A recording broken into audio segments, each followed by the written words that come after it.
The year is 480 BCE. The Persian Empire, the undisputed heavyweight champ of the world, decides to launch the ultimate get-back tour against mainland Greece.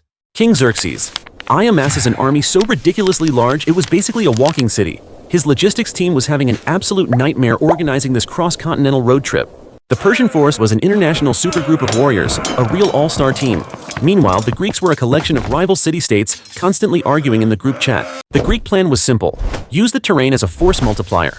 They couldn't win on an open field, so they had to turn the battlefield into a choke point. This is where King Leonidas and his 300 Spartans enter the chat. They weren't just soldiers. They were the most elite, full-time warriors in the ancient world. Power isn't just about numbers. It's about how effectively that power can be applied.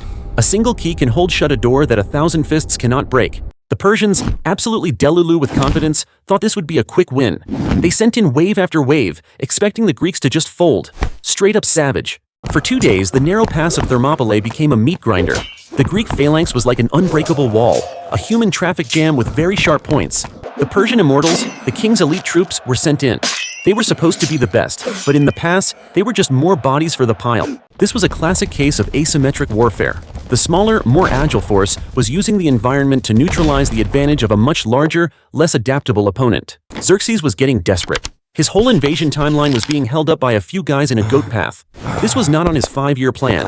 A society's strength is often revealed not in its grand monuments, but in the willingness of its people to defend the narrow passes against overwhelming odds. Then came the betrayal. A local resident named Ephialtes showed the Persians a secret path around the pass. This was the ultimate backdoor exploit in ancient warfare. Leonidas, knowing he was surrounded, dismissed most of the Greek army. He and his 300 Spartans, plus some Thespians and Thebans, stayed to fight to the end. Their final stand wasn't for victory, but for time. They were buying precious days for the rest of Greece to prepare its main defense, a tactical loss for a strategic win. The legend of Thermopylae was born, a story of sacrifice so powerful it became a cultural touchstone, echoing through history as the ultimate example of defiant courage. It is a profound truth that a story of heroic defeat can inspire more than 1,000 mundane victories. Martyrdom has its own unique, enduring power. With the land route open, the Persians marched on Athens. The city was evacuated, and the invaders burned it to the ground. A truly big yikes moment for Greece. The Greek resistance was now entirely dependent on its navy, led by the Athenian politician Themistocles. He was a master strategist with some serious main character energy. Themistocles knew he couldn't beat the massive Persian fleet in open water. Like at Thermopylae, he needed to choose the terrain. This time, it would be the sea. Victory often belongs not to the strongest, but to the one who best understands the geometry of the conflict, turning lines and angles into weapons of war. He chose the Straits of Salamis, a narrow channel of water where the larger, less maneuverable Persian ships would get tangled up like a truck in an alleyway. The other Greek commanders were hesitant. Some wanted to retreat. Themistocles had to convince them to stay and fight. The morale was, let's say, not on fleek. So he resorted to some classic trickery. He sent a fake deserter to Xerxes, telling him the Greeks were planning to escape overnight. "This ain't it, chief." Xerxes, blinded by arrogance, totally bought it. He sent his fleet into the straits at night to block the supposed escape, trapping his own ships instead. The greatest weapon against an opponent is often their own ego. A clever leader doesn't break their enemies' walls. They find the key to unlock them from within. At dawn, the trap was sprung.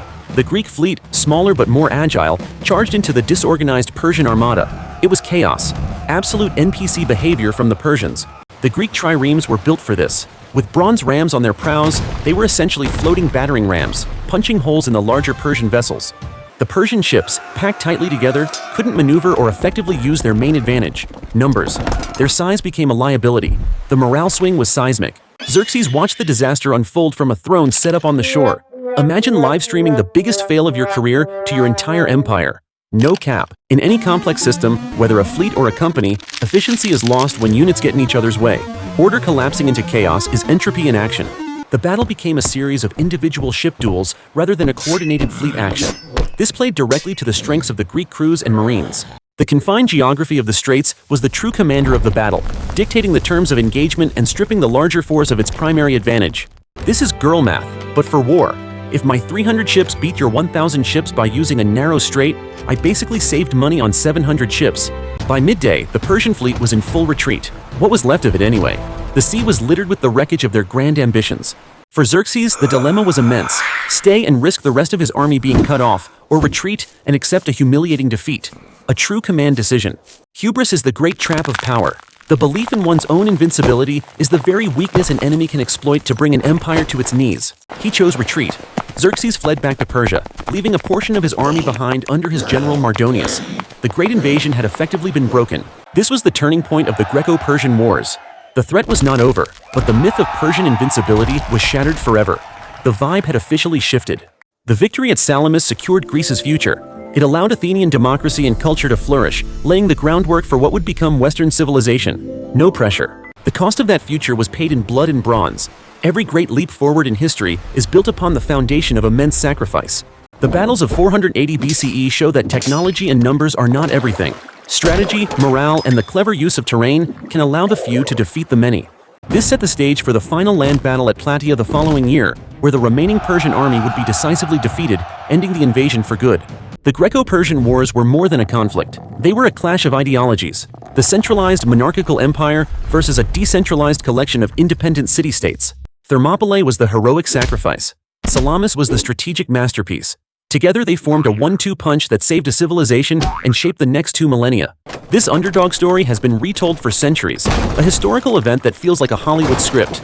But the stakes were real, and the outcome was never guaranteed. All systems, no matter how powerful, have a single point of failure. The challenge is finding that vulnerability before your opponent finds yours, a timeless lesson. The confidence of the Persian Empire was its greatest strength and its ultimate undoing. They just couldn't imagine a world where they didn't get what they wanted. And what of the heroes? Leonidas became a legend. Themistocles, the architect of victory, would later be exiled from Athens. Politics is a brutal game. History is not a clean narrative of good versus evil. It is a messy, complicated story of human ambition, desperation, genius, and folly, often all at once. The legacy of these battles is immense. The idea that a free people, united in purpose, could stand against a tyrant became a cornerstone of Western identity.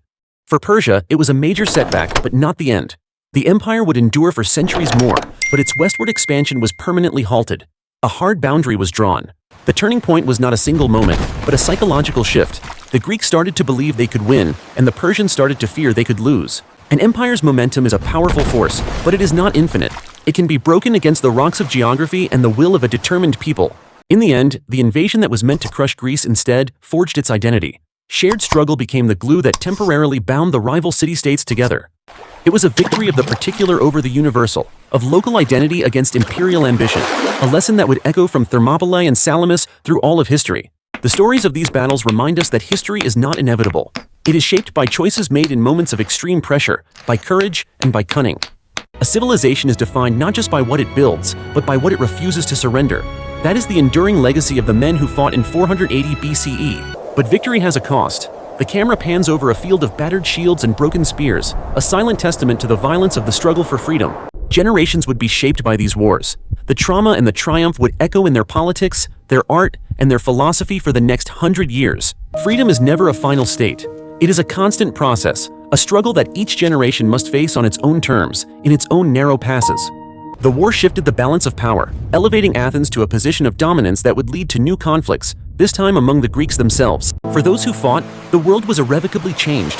They had faced the abyss and held the line, ensuring a future they themselves would never fully see. 2 legendary battles, 1 year of crisis, and the fate of the world hanging in the balance. Thermopylae and Salamis, history's ultimate tale of the underdog.